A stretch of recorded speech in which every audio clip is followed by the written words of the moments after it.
বন্ধুসকল, এই হৈছে ৰজনীগন্ধা নাৰ্চাৰী। আপোনালোকে যদি আহি পোৱা নাই, আহিব পাৰে। আমাৰ এগ্ৰিকালচাৰ ক্লাছৰ ৰুমৰ পৰা আমাক লৈ আহিছে আৰু ইয়াত ধুনীয়া ধুনীয়া ফুল আছে আৰু বহুতো বিভিন্ন ধৰণৰ গছ গছনি আপোনালোকে দেখা পাব।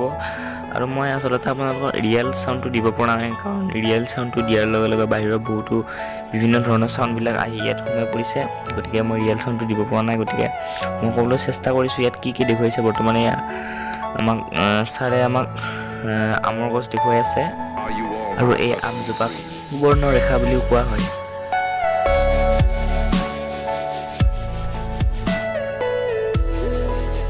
আৰু এই গছজোপা আপোনালোকে নিশ্চয় চিনি পাইছে, চেগুন গছ বুলিও কোৱা হয় এই গছজোপাক। আৰু এইফালে কিবা ফুলৰ গছ দেখুৱাই আছে। এই গছৰ গুটিটো বোলে কোৱা মতে আখৈ কৰি ভাজি খাব পাৰি। আৰু এইটো মানি প্লেণ্ট বুলিও কোৱা হয়, আপোনালোকে নিশ্চয় চিনি পায়।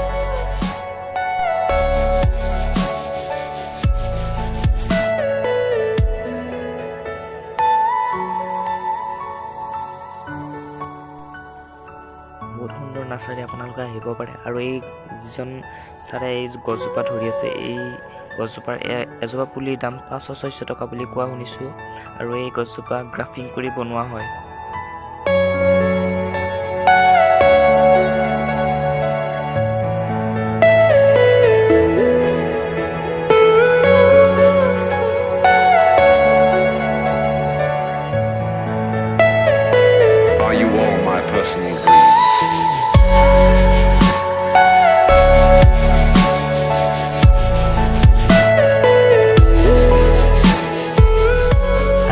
এফালে লিচু আৰু এফালে চটিয়না।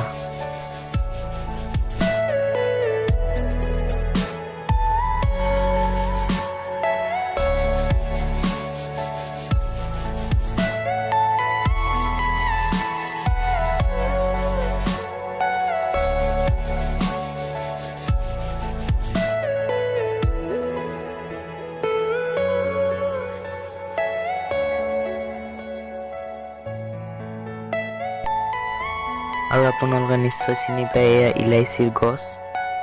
মই প্ৰথম দেখা পাইছোঁ এনেকুৱা গছ। আপোনালোকে দেখিছেনে নাই কমেণ্ট কৰি জনাবচোন বাৰু।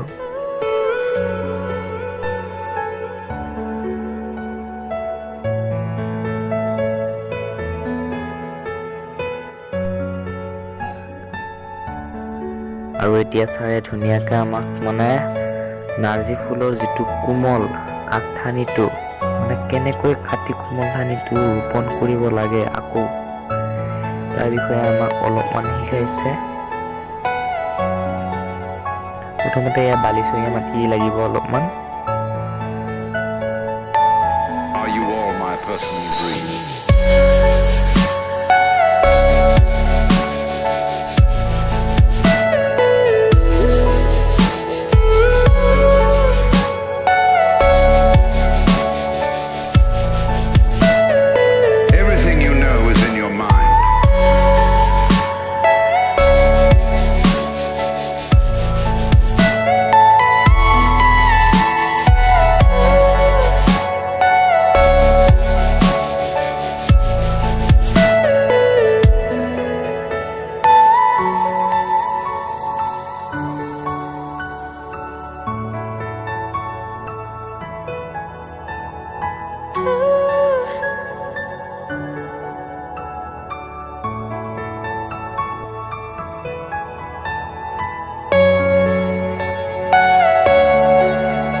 আৰু এই প্ৰচেষ্টা যদি থাকে, আমি আমাৰ ভাৰতবৰ্ষৰ যিটো অৰ্থনীতি কৃষিৰ ওপৰত নিৰ্ভৰশীল, আৰু এই অৰ্থনীতিৰ প্ৰতি আমাৰ এটা সচেতনতা বাঢ়িব আৰু আমি কৃষিৰ জৰিয়তে কম মূলধনেৰে আমি ধনী মানুহ হ'ব পাৰোঁ।